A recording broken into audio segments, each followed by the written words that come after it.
back with another video, really banging these things out, getting them out quick because the season is literally a week away. Games start next Sunday. Whoa, crazy awesome. Excited. We're doing the Vancouver Whitecaps. I love this team. If I had to pick another team in the league that I liked besides the Union, I think I would pick the Vancouver Whitecaps. I'm not sure why. I like Canada, maybe that's part of it. They have Jordan Harvey, who I loved when he was with the Union. But the Whitecaps, good team. I like them. They have a lot of potential. I think they could have done better last year, but they didn't. So let's talk about the team. Obviously, starting in the back with OUSTED, a lot of people's favorite goalie. I think he was the top scorer in the goalie position last year, which means a lot of people have him this year, and that's not really a problem. He's $6 million, and I think he's worth every bit of that. Just really good instincts. Fantastic job last season, keeping the ball out of the net as much as possible. I know defenders benefited a lot, especially at the beginning of the season, from him getting shutouts, and he was a huge part of that. So moving right on up the field, we've got questions at the center back position. Obviously, WASTON is not a question. He is a beast. He's a huge dude, solid guy. You know he's not going to be losing his spot to anybody else. And he has $9 million, and that's a hefty price to pay. It's a lot. It is, but he is good. I think he's worth it. He's not on my team. He's a little more than I want to play for or pay for a defender. But yeah, good guy. But the question marks come into who's going to be playing beside him. I've heard 3 different things now. According to the list I'm going by, and I say this in every video, I'm using information I've gotten from goal.com. They kind of put out season previews of a bunch of teams that kind of predict a starting lineup. So on this list, they have a guy named Parker, who was in the MLS last year, played, let's find out, 1,200 minutes about. Didn't do bad. $6.5 million though. Now, if he is the starter, that is a hugely big, what's the word I'm looking for? Benefit to him? Bargain. That's it. It's a big bargain. You're getting a lot of value out there. 6.5 for a center back. That's amazing. The other guy I think a lot of people actually have on their team is Palmo Ducat, and I think it's for the same reason. He's 6.5 and he scored 128 points last year. Everybody knows that. I had him on my team for a bunch last year, and it was frustrating because he was in, he was out, he was playing, he was starting, he wasn't. It was tough, and I didn't enjoy that. But from what I've heard and read, is that he's not the starter. I've also heard and read that he is. It might be a situation where you want to kind of avoid this at the beginning of the season to really see who's going to end up being the starter. There's another guy, Christian Dean, at $5.5 million. I've even heard his name thrown in there that he's going to be the starter. It's just hard to tell right now. That's plain and simple. It's probably a good idea to avoid the other center back in question for Vancouver right now. If this Dean guy is the guy, he could be the next Showberry from Colorado, who is also the next Showberry. Anyway, so yeah, some decent options there, but we have to wait and see. On the left side, my buddy Jordan Harvey, my brother, huge fan of him too. Always called him buddy. It was funny. Sorry, reminiscing. Jordan Harvey is a good option as far as outside backs go. He's $7 million. It's kind of average, I think, for that position. Did a decent amount, almost broke 100 points last year, but I don't think he played every game. But you know my philosophy. The guys on the outsides typically don't get as many points as the guy in the middle. Waston's going to get a huge amount of clearances. He's going to get some goals probably, but the guys on the outsides might get crosses, might get assists, might get interceptions, but that might be about it. So on average, I think the guys on the outside are going to have lower points than your center backs, and I think it's wise to spend money on your defense to get the center backs. Not only so your prices or the players that you buy, the price goes up. You also don't want them to go down. You don't want to lose money on guys that are on the outside that only end up with like 1 point a game. That's frustrating. So as much as I like Harvey, I would probably avoid him. The guy that they have right now on this list, anyway, on the other side, is a guy that doesn't seem to have played in the MLS last year. His name is FRASER Harid. I'm not sure how you say his name. But that's a good indication that you probably don't want to have him on your team. If you don't know the guy, don't pick him. He's $6.5 million. Wait until the season starts. Wait until maybe 3 or 4 games in. If he's doing amazing, racking up assists and crosses and stuff like that, sure, go out and get him. But until then, do not spend your money on guys you don't know, or guys that myself and maybe other websites and people are advising you not to get. It just doesn't make sense. So don't do it. Moving up the field, we have Russell Teibert and Laba. A lot of good things to say about both of these guys, especially Laba. I do believe he is one of their DPs, and he did a great job last year. He scored 102 points. It's not bad for a defensive midfielder. $7.5 million. That's pretty good price for where he plays. And one of the articles I saw that kind of analyzed the point system this year compared to last year, he would have been one of the biggest benefactors of the new point system, both with the interceptions and the CBIs anyway being split up into individual categories, as well as passing accuracy.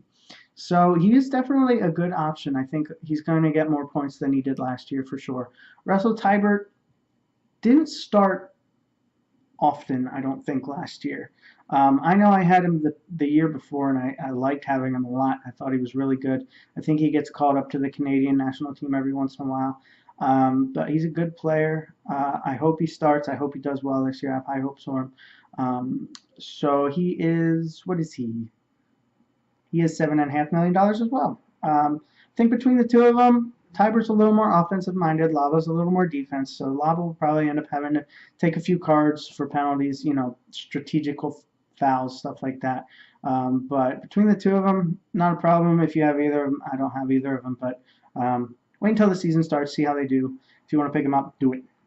Moving up the field, we got Pedro Morales, the star from the Vancouver Whitecaps. Last year was kind of a disappointing season.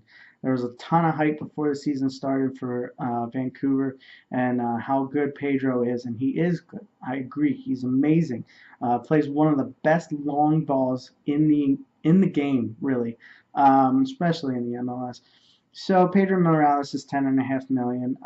I think he will do better than he did last year. You're still paying a pretty hefty price, but he is their free kick taker. He is their guy that might hang back a little bit when their attack goes forward, but he's the guy that can hit a shot from 30, 35 yards out, put it in the corner, and celebrate like crazy. He is that guy. He's going to get bonus points. You know that. Passing accuracy, fantastic. Wouldn't be shocked to see him rack up 1 or 2 points every game from passing accuracies and completed passes. So, very good option in Morales. There's the Morales from RSL, Morales from this team, and it's always kind of a debate as to who's better, which one should I have. Personally, I think I would have this one. Just personal. I just like him better. So then we'll move on. We'll go with Teixeira, who kind of was a surprise last year. I don't think he started the season with the team. He only played about 1,500 minutes, but in that time he managed to break 100, which a lot of players don't even do in an entire season. He had 106 points last year, scored a bunch of really awesome goals. I think he's a pretty good option.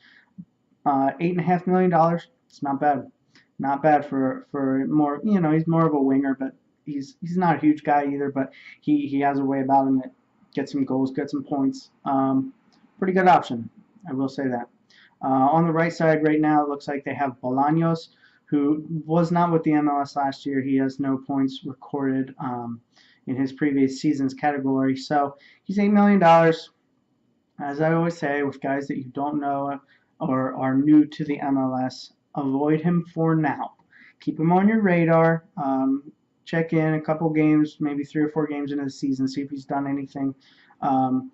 Because this always happens. Guys that come to the MLS and are new to it don't know what to expect. Once the season actually starts, I've heard, lots of all-stars that have come over and said, man, I didn't expect how competitive this league would actually be. It's a lot more physical than a lot of the leagues around the world. So just keep your eye on him. He's $8 million. Could be a bargain. Could be one of those players that really ends up scoring a lot of points with Vancouver. But don't start with him at the beginning of the season unless you know a lot about him. If you've followed his career and seen what he can do on the field. Otherwise, be cautious. Stay away. And then finally, we are going up front. We are going to talk about a couple options that they have. RIVERO seems to be the guy in the lead. He did a great job last year. I think it was his first year with the Whitecaps, first year in the MLS, and he started off pretty solid. He scored 136 points. He's $8.5 million. Really good for a starting forward, but the problem is they also have Mane. Kekuta Mane, exciting guy, one of the fastest guys in the MLS. I think this is his third season in the league now. He's never really solidified a starting spot, but he also has 136 points, and there is a reason he is in the mix, and the same price as RIVERO. They might be switching out roles. They might start one this game, one another, all depending on the coach's strategy for the game. If they want a faster guy, they're both pretty decent options. I think RIVERO is a little more technical, a little more refined than Mane, but Mane has got mad speed. Be cautious with who you pick up here.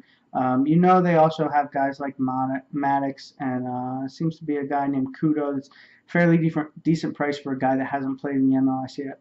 So as far as the forwards go, just be cautious. Maybe wait, again, like I said with Bolanos, wait until the season starts to figure out which guys are really doing well and starting and scoring goals. So that is Vancouver in a nutshell. I feel like I'm talking incredibly fast. That is Vancouver. I like this team. I hope they do better than they did last year. I know there's a lot of potential here, a high ceiling. So we'll do our top three. Obviously, number one man that you want on your team is Morales. He is their guy. He is the guy that does everything for them. Free kick wise, goal scoring wise, he's almost always involved. Guy number two, I'm actually going to go with OUSTED. Solid option at goalie, man. He just makes some amazing, mind-blowing saves. Like, how in the world did he react that quickly? How in the world did he stretch out to the post that fast? Puppy's waking up just for the end of the video. You want to say hi? Of course you do. Hello, everybody. I'm the star of the video because I'm so cute. Anytime anybody comments on one of my videos, it's always about the dog. So I got to make sure I put her in every video. She looks so sleepy, doesn't she? Go wait to see. As we finish up, we need our number three guy, and I think I'm going to go with Laba. Laba is a good option. He's not crazy expensive, and you are going to get consistent points out of him. You might have a red card or two in him this season, and that stuff happens. You can't predict that, but he is a very good, solid option. His price probably won't go up and down too much, but it will be consistent. You're not going to lose money on a guy like Laba. So I hope that helped you. I hope you are able to make some wise decisions on your team based on what I'm trying to say. And again, my information might not all be 100% correct, but just giving you some things to think about. And I love MLS fantasy, so I just want to talk about it. All right, guys. Good luck in fantasy season. Bye.